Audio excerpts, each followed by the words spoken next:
안녕하세요 여러분. 저는 미란입니다. நம்ம இன்றைக்கி பார்க்க போகிறது இபிஎஸ் டாபிக் எக்ஸாமில் வர ஸ்கில் டெஸ்ட்டில் வர கொமாண்டுகளை பற்றி தான் பார்க்க போகிறோம். இந்த கொமாண்டுகள் வந்துட்டு முந்தைய ஒரு காலத்தில் வந்துட்டு கொரியன்ஸ் வந்தாங்க, வாயால் தான் வாய்மொழி மூலமாக தான் வந்துட்டு கேட்டாங்க வந்துட்டு. ஆனால் இப்போ வந்துட்டு மிஷினில் டெப் வச்சுக்கிறாங்க, பாக்ஸில் தான் நமக்கு போட்டு காட்டுறாங்க வந்துட்டு. அவங்க வந்துட்டு டெப் வச்சுக்கிறாங்க, அந்த டெப்பில் தான் வந்துட்டு ஒரு ஆடியோ போட்டோன்னே வந்துட்டு நம்ம அந்த கொமாண்ட்ஸ் அவங்க கேட்குற அந்த கொமாண்ட்ஸுக்கு ஏற்ற மாதிரி அந்த கட்டளைக்கு ஏற்ற மாதிரி வந்துட்டு நம்ம செஞ்ச மாதிரி காட்டணும். அது வந்துட்டு இப்போ அதை சுற்றி வந்துட்டு நம்ம வந்துட்டு என்ன செய்யணும்னு சொன்னால், இவ்வாறான கொமாண்ட்ஸ்கள் வருதுங்கிறத பார்த்து அதுக்கேற்ற மாதிரி நம்ம ஏற்கனவே ரெடி ஆகிட்டு போகணும்னு சொன்னால் அங்கே செய்து காட்டுறதுக்கு வந்து நமக்கு ஈஸியாக இருக்குதானே. அந்த அடிப்படையில் தான் வந்துட்டு இந்த வீடியோ வந்து உங்களுக்கு உருவாக்கப்பட்டிருக்கு. அதில் இப்படியான முக்கியமாக வரக்கூடிய கொமாண்டுகள் தான் இந்த கொமாண்ட் தான் வந்துட்டு வர மாதிரி. இந்த கொமாண்ட் தவிர வந்துட்டு ஒரு கொமாண்ட் வந்து வராது. ஏன்னா அவங்க வாயில் கேட்கறத தான் நினச்சி மட்டும் ஒன்று கேட்கறதுக்கு அதை சுற்றி வந்துட்டு அவங்க வந்துட்டு அவங்க ஸ்டெப்பில் வச்சுக்கிறது வந்துட்டு மட்டும் தான் வந்துட்டு. இதை விட்டு வந்துட்டு நீ வெளியில் வந்துட்டு வேறு ஒன்றும் பார்க்க வேண்டியதில்லை, மேலே ஒன்றும் பார்க்க வேண்டியதில்லை வந்துட்டு. ஆனால் முந்தைய ஒரு காலத்தில் அவங்க கேட்டாங்க வந்துட்டு, வாயில் கேட்டாங்க, வேறு கேள்வியெல்லாம் வந்துட்டு கேட்டாங்க வந்துட்டு. ஆனால் வந்துட்டு இப்போ வந்துட்டு அப்படியான வந்துட்டு கேள்வியில் வந்துட்டு இல்லை, இவ்வாறான கொமாண்டுகள் தான் வந்துட்டு நமக்கு கேட்குறாங்க வந்துட்டு. இவ்வாறான கொமாண்டை தான் நம்ம செஞ்சு காட்டணும். நம்ம சப்ஜெக்ட்டுக்குள்ள போகும் வந்துட்டு முதலாவது கொமாண்ட் பார்த்தோம்னு சொன்னால் ஆடியோ போகிறேன், நல்லா கேட்டுக்கொள்ளுங்க. 위를 보세요. 위를 보세요.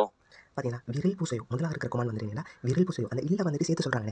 என்ன மேலே வந்துட்டு பூசையோன்னு பாருங்க. அப்போ விரல் பூசையோன்னு சொன்னால் நம்ம மேலே பார்க்கணும். அவங்க அந்த கொமாண்டை வந்துட்டு போட்டோன்னே வந்துட்டு கிளிக் பண்ணோன்னே நம்ம அவங்க பாக்ஸில் வச்சுப்பாங்க. அந்த பாக்ஸில் தான் வந்து நம்ம கேட்கும். அவங்க நம்மளோட கதைக்க மாட்டாங்க வந்து. சரி, நம்மளோட அவங்க வந்து பேச மாட்டாங்க. இவரான கொமாண்டை தான் வந்து நம்ம போட்டு காட்டுவாங்க. முதலாவது சொல்கிற கொமாண்ட் வந்துட்டு விரல் பூசையோன்னு சொல்கிறது வந்துட்டு. அப்போ விரல் பூசையோன்னு சொன்னால் வந்து நம்ம என்ன செய்யணும் வந்துட்டு நம்ம வந்து மேலே வந்துட்டு பார்க்கணும் வந்துட்டு. சரி தானே. இரண்டாவது கொமாண்ட் வந்துட்டு 아래를 보세요. எப்படி அரையல் பூசையோ இன்னொரு தரக்க போடுறேன். 아래를 보세요. அரையல் பூசையோன்னு சொன்னால் கீழே பார்க்கணும் நம்ம. சரி தானே. இந்த கொமாண்டை சொன்னோன்னே வந்து நம்ம கீழே பார்க்கணும். அடுத்து வந்துட்டு 오른쪽을 보세요. உறிஞ்சிக்குள் பூசையோ. 오른쪽을 보세요. உறிஞ்சிக்குள் பூசையோன்னா வலப்பக்கமாக நம்ம பார்த்தா சரி தானே. வலப்பக்கம் திரும்பி பார்க்கணும். சரி தானே. நாலாவதுக்கு வரும் 왼쪽을 보세요. வெஞ்சுக்குள் பூசையோ. வெஞ்சுக்குள்னு சொன்னால் இடப்பக்கமாக வந்துட்டு வெஞ்சண்டா இடது தானே. சொக்கன் சொன்னால் பக்கமாக பூசையோட பாருங்க இடப்பக்கம். நமக்கு கொமாண்ட் வந்துட்டு எப்பயும் வந்துட்டு ஒரு 4 கொமாண்டோ இல்லை ஒரு 3 கொமாண்ட் தான் வந்துட்டு கேட்பாங்க. சரி தானே. அப்போ இதில் நமக்கு எவ்வாறான கொமாண்ட் வருதுன்னு தெரியாது. அதனால் வந்து நம்ம எல்லா கொமாண்டுக்கு ஏற்ற மாதிரி பழகிட்டு போகணும்னு சொன்னால் அங்கே அவங்க என்னத்தை போட்டு காட்டுறாங்களோ அதுக்கேற்ற மாதிரி வந்துட்டு நம்ம செஞ்சு காட்டிட்டு வரது நமக்கு ஈஸியாக இருக்குது. அதனால தான் நான் எல்லா கொமாண்டையும் வந்து உங்களுக்கு சொல்லி தரேன் வந்துட்டு. இந்த கொமாண்ட்லேருந்து ஒரு 3 உங்களுக்கு ஒரு 4 தான் வந்துட்டு கேட்பாங்க. சரி தானே. அடுத்தது 5வது பார்ப்போம். 앞을 보세요. அப்படி பூசையோ. அப்பல் பூசைன்னு சொன்னால் என்ன முன்னு பார்க்கணும். இப்போ சிலவங்களுக்கு வந்துட்டு என்ன செய்வாங்கன்னு சொன்னால், இப்போ வந்தோடனே வந்து அப்பல் பூசையோ போட்டாங்க. அவங்க ஏற்கனவே வந்தோடனே என்ன செய்வாங்க, கொரியன்ஸ் வந்து பார்த்துட்டு நினைப்பாங்க. அப்போ அப்பல் பூசைங்கிற அந்த ஆடியோ நமக்கு போட்டோன்னே வந்து நம்ம முன்னுக்கு பார்த்துட்டு தான் நிற்போம். அப்படியே இருந்தால் சரி தானே. நம்ம இடப்பக்கம் திரும்பி பார்க்க வேணாம் வந்துட்டு. அப்பல் பூசையோட கொமாண்ட் வந்துட்டு நம்ம வந்தோடனே அந்த கொமாண்ட் நமக்கு போட்டாங்கன்னு சொன்னால் நம்ம முன்னுக்கு பார்த்துட்டு இருக்கணும். இல்லை வேறு கொமாண்டுக்கு பிறகு நம்ம இடப்பக்கம் பார்த்துட்டு இருக்கோம், கீழே பார்த்துட்டு இருக்கோம், அதுக்கு பிறகு இந்த கொமாண்டை போட்டால் நம்ம முன்னுக்கு பார்க்கறதுக்கு சரியாக வரும். இந்த கொமாண்ட் வந்து முன்னுக்கு பார்க்கறதுக்கு. ஆனால் நம்ம வந்தோடனே எடுத்தோடனே வந்து முதலாவே அப்பல் பூசையோ நமக்கு போட்டான்னு சொன்னால் நீங்கள் என்ன செய்யணும், ஒரு முன்னுக்குதே பார்த்துட்டு இருக்கணும், வேற ஒரு பக்கம் திரும்பிடாதீங்க. சரியா விளங்கிடுச்சா. அடுத்து வந்து 6வது பார்ப்போம். 뒤를 보세요. திரில் பூசையோ. தீன்னு சொன்னால் பின்னுக்கு தானே. பின்னுக்கு பாருங்க எங்கே கொமாண்ட் வந்து நம்ம பின்னுக்கு பார்த்தோம்னா சரி. அப்படி நின்றுட்டு பின்னுக்கு நம்ம கழுத்து மட்டும் திருப்பி பின்னுக்கு பார்த்தோம்னா சரி தானே. திரில் பூசையோன்னு சொல்லிட்டு அடுத்து பார்ப்போம். 7வது 왼손을 올리세요. வின் சொன்னில் உள்ளி செய்யும். சரி தானே. வேறு விண்ணுங்கிறது என்னன்னு சொன்னால் இடக்கையை வந்துட்டு உள்ளி செய்யணும்னு சொன்னால் உயர்த்துங்கிறது அந்த கொமாண்ட் வந்துட்டு நம்ம என்ன செய்யணும், வலக்கையை மட்டும் உயர்த்தினா சரி வந்துட்டு. விளங்கிட்டு தானே. வலக்கையை சும்மா உயர்த்து காட்டினா சரி. எப்படி வின் சொன்னில் உள்ளி செய்யணும்னு சொன்னால் என்ன செய்யணும், சரி இடக்கையை வந்துட்டு உயர்த்தினா சரி வந்துட்டு. அதே மாதிரி வலக்கையை உயர்த்துறதுக்கு இப்படியான கொமாண்ட் போடுவாங்க. 오른손을 올리세요. அப்படி சொல்லுவாங்க. ஒரின் சொன்னில் உள்ளி செய்யும். ஒரிஞ்சு குருவான வலப்பக்கம் தானே. அப்போ ஒரின் சொன்னு சொன்னால் வலக்கையை வந்து உயர்த்துங்க. ஒரின் சொன்னில் உள்ளி செய்யும். இன்னும் தரக்க போகிறேன். 오른손을 올리세요. எப்படி ஒரின் சொன்னில் உள்ளி செய்யும். இப்படியான கொமாண்ட் தான் நமக்கு வரும். அடுத்து பார்ப்போம். 9வது 양손을 올리세요. யங்சனில் உள்ளி செய்யணும்னு சொன்னால் நம்ம என்ன செய்யணும்னு சொன்னால் 2 கையையும் உயர்த்தணும். வலக்கையும் இடக்கையும் சேர்ந்து மேலே சத்தம். சரி. இப்போ நம்ம கொமாண்ட் ஒன்று வருது வந்துட்டு என்ன செஞ்சிருக்கீங்க, நம்ம இடக்கையை வந்து உயர்த்தி சொல்கிறாங்க. இல்லை இல்லாட்டி வலக்கையை உயர்த்தி சொல்கிறாங்க. உங்கள்கிட்ட சொல்கிறாங்க வந்துட்டு என்ன வலக்கையை உயர்த்திங்கன்னு சொல்லி போட்டு அடுத்து வந்துட்டு யங்சனில் உள்ளி செய்யணும்னு சொன்னால் அந்த கொமாண்டை போட்டால் நாம 2 கையும் உசத்தி ஒரு கையை உசத்தி தான் இருக்கும், மற்ற கையும் சேர்ந்து உசத்தினா சரி தானே. பண்ணிட்டா அப்படி தான் வந்துட்டு. இப்போ நம்ம வலக்கையை உறிஞ்சு சொன்னில் வந்து உள்ளி செய்வீங்க கொமாண்ட் போடுறாங்க. நம்ம இப்போ வலக்கையை உயர்த்து கொண்டு இருக்கோம். 2வது கொமாண்ட் போடுறாங்க வந்துட்டு 2 கையும் சேர்த்து உசத்துங்க. சரி. யங் சொன்னில் உள்ளி செய்யும் அல்ல வந்துட்டு 2 சொன்னில் உள்ளி செய்யும் அப்படின்னு கொமாண்ட் போட்டால் நம்ம என்ன செய்யணும், வலக்கையோடு சேர்த்து இடக்கையும் சேர்த்து உசத்தினா சரி தானே. பண்ணிடுச்சா. இப்படி தான் வந்து கேட்க மாட்டேன் ஓடியோட நம்ம போடுவாங்க. அடுத்த கேள்வி வந்துட்டு இந்த யங் சொன்னில் உள்ளி செய்யும் மாதிரி தான் 2 சொன்னில் உள்ளி செய்யும். 2 வந்தாலும் 2 தானே. 2 கையும் சேர்த்து உயர்த்துறது தான் வந்துட்டு. 2 கொமாண்டும் ஒரே மீனிங் தான் வரப்போகுது நமக்கு. 2 சொன்னில் உள்ளி செய்யும் சொன்னாலும் சரி, இல்லாட்டி யங் சொன்னில் உள்ளி செய்யும் சொன்னாலும் சரி, நம்ம 2 கையும் சேர்த்து உசத்தணும். அதே மாதிரி 10வது பார்ப்போம். 왼손을 내리세요.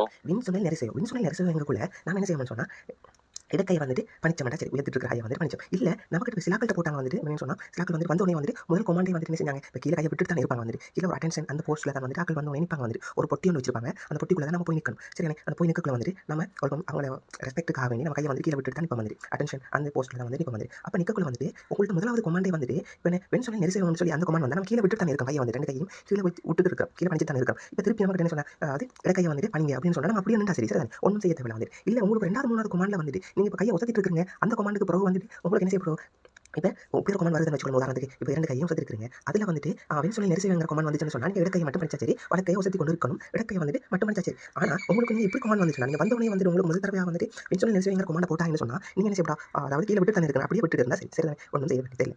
விளங்கிடுச்சா. அதே மாதிரி 11வது பார்ப்போம் வந்துட்டு அதே மாதிரி தான் ஒரின் சொல்லி நெரிசையோ. ஒரின் சொல்லி நெரிசையோங்கிறதும் வலக்கையை வந்துட்டு பணிக்கிறது தான் வந்துட்டு நெறி செய்வோம்னா பணிக்கிறது வந்துட்டு சரிதானே. அதே மாதிரி யங் சொன்ன நெறி செய்வோம்னு சொன்னால் இரண்டு கையை நம்ம தூக்கி வச்சுட்டு வந்தோம்னு சொன்னால் இரண்டு கையை பணிச்ச மாட்டா சரி சரிதானே. யங் சொன்ன நெறி செய்யும் இதுக்கும் அதே மாதிரி தான் வந்துட்டு வந்தோடனே உங்களுக்கு இந்த கொமாண்ட் போட்டால் நான் ஏன் திருப்பி சொல்கிறேன்னு சொன்னால் சிலாக்கள் வந்துட்டு என்ன தடுமாறுவீங்க தானே. அதுக்கு தான் வந்து டென்ஷன் ஆக தேவையில்லை வந்துட்டு உங்கள்கிட்ட அந்த கொமாண்ட்ஸுக்கு ஏற்ற மாதிரி அவங்க சொல்கிறது விளங்குறாங்கிற பார்க்கறதுக்கு தான் வந்துட்டு இந்த கொமாண்ட்ஸ் வந்துட்டு போடுறாங்களே தவிர வேறு ஒன்றும் இல்லை வந்துட்டு சரிதானே. இவ்வாறான கொமாண்ட்ஸில் வந்துட்டு பேசிக்காக பாருது தான் வந்துட்டு இவ்வாறான கொமாண்ட்ஸ் விட்டு வெளியில் வந்து உங்கள்கிட்ட வேறு ஒன்றும் கேட்க போகிறது இல்லை. அதனால் இந்த கொமாண்ட்ஸை மட்டும் என்ன செஞ்சு கொடுங்க நல்லா வந்துட்டு 2-3 தடவை வந்து கேட்டு பழிக்கொடுங்க. அப்போ யங் சொன்ன நெறி செய்வோம்னு சொன்னாலும் தூ சொன்ன நெறி செய்வோம்னு 두 சொன்னாலும் 손을 내리세요. இந்த ஓடியோக்கு திருப்பி தக்க போகிறேன். 두 손을 내리세요. இந்த ரெண்டும் யங் சொன்ன நெறி செய்யுங்கிறதும் தூ சொன்ன நெறி செய்யுங்கிறதும் இரண்டு கையை பணிச்சா சரி சரிதானே. நம்ம அடுத்தது பார்ப்போம் வந்துட்டு 13வது வந்துட்டு 앞으로 가세요. அப்புறம் காசையோன்னு சொன்னால் முன்னுக்கு போனால் சரி நம்ம இருக்கிற பாக்ஸுக்குள்ள தான் நிப்பாட்டுவாங்க. நம்ம ஒரு லேடி வந்து சொல்லுவா இல்லாட்டி ஒரு ஆள் இருப்பார் அவர் வந்து சொல்லுவார் இப்படி பாக்ஸ் ஒன்று வச்சுக்கிறோம் அந்த பாக்ஸில் தான் வந்து நிற்கணும்னு சொல்லுவார். அந்த பாக்ஸுக்குள்ள நின்றா தான் வந்துட்டு நம்மளை வந்து வீடியோ எடுத்துட்டு இருப்பாங்க. நம்ம சொல்கிறதே அந்த கொமாண்ட்ஸ் நம்ம கேட்குற கேள்விகளை வந்துட்டு நம்ம சொல்கிறதே வந்துட்டு என்ன செய்வாங்க வந்துட்டு வீடியோ எடுத்துட்டு இருப்பாங்க. அப்போ அப்பீர் காசையோன்னு சொன்னால் அந்த ஓடியோ நமக்கு இந்த கொமாண்ட்ஸ் போட்டாங்கன்னு சொன்னால் நம்ம என்ன செய்யணும் ஒரு ஸ்டெப் முன்னுக்கு எடுத்து நம்ம சரி ஒரு ஸ்டெப் வச்சோம்னு சொன்னால் சரி நம்ம சரி தானே. அந்த பாக்ஸில் இருந்து ஒரு ஸ்டெப் வைக்கிறது வந்துட்டு அப்பீரோ காசையோ அதனால் முன்னுக்கு நடந்த சரி முன்னுக்கு நடந்து போயிட்டு இருக்கிறத ஒரு ஸ்டெப் முன்னுக்கு எடுத்து வச்சோம்னா சரி சரிதானே. 앞으로 가세요. அப்பீரோ காசையோ சரிதானே. அதே மாதிரி 14வது பார்ப்போம் 오른쪽으로 가세요. உறிஞ்சுக்குறு காசையோ உறிஞ்சுக்குறுன்னு சொன்னால் வலப்பக்கமாக போங்கன்னு சொன்னால் ஒரு ஸ்டெப் அதே மாதிரி வலக்கால எடுத்து வச்சு சரி சரிதானே. உறிஞ்சுக்குறு காசையோ வலப்பக்கமாக போன சரி சரிதானே. அதே மாதிரி இடப்பக்கமாக போகிறதுக்கு 왼쪽으로 가세요. உறிஞ்சுக்குறு காசையோ உறிஞ்சுக்குறுன்னு சொன்னால் இடப்பக்கமாக போன சரி சரிதானே. 이쪽으로 오세요. எப்படி 16வது என்ன சொல்கிறாங்க இஜ்ஜுக்குறு உசையோ எப்படி போகிறது திருப்பி தக்க போகிறேன். 이쪽으로 오세요. எப்படி இஜ்ஜுக்குறு உசை இந்த பக்கமாக வாங்க என்ன சொல்லுவாங்க வந்து இப்போ நீங்கள் புக்ஸில் இருக்கிறீங்கன்னு சொன்னால் அவங்க வந்து இஜ்ஜுக்குறு உசைன்னு சொன்னால் ஒரு முன்னுக்கோ இல்லை ஒரு வலப்பக்கம் இடப்பக்கமாக நம்ம போன சரி வந்துட்டு இல்லை அவங்க கை காட்டினாங்கன்னு சொன்னால் இந்த பக்கமாக வாங்க இஜ்ஜுக்குறு உசையோன்னு சொல்லி கை காட்டினாங்க அவங்க கை காட்டுற பக்கத்துக்கு நம்ம போன மாட்டா சரி சரிதானே வங்கிடுச்சா.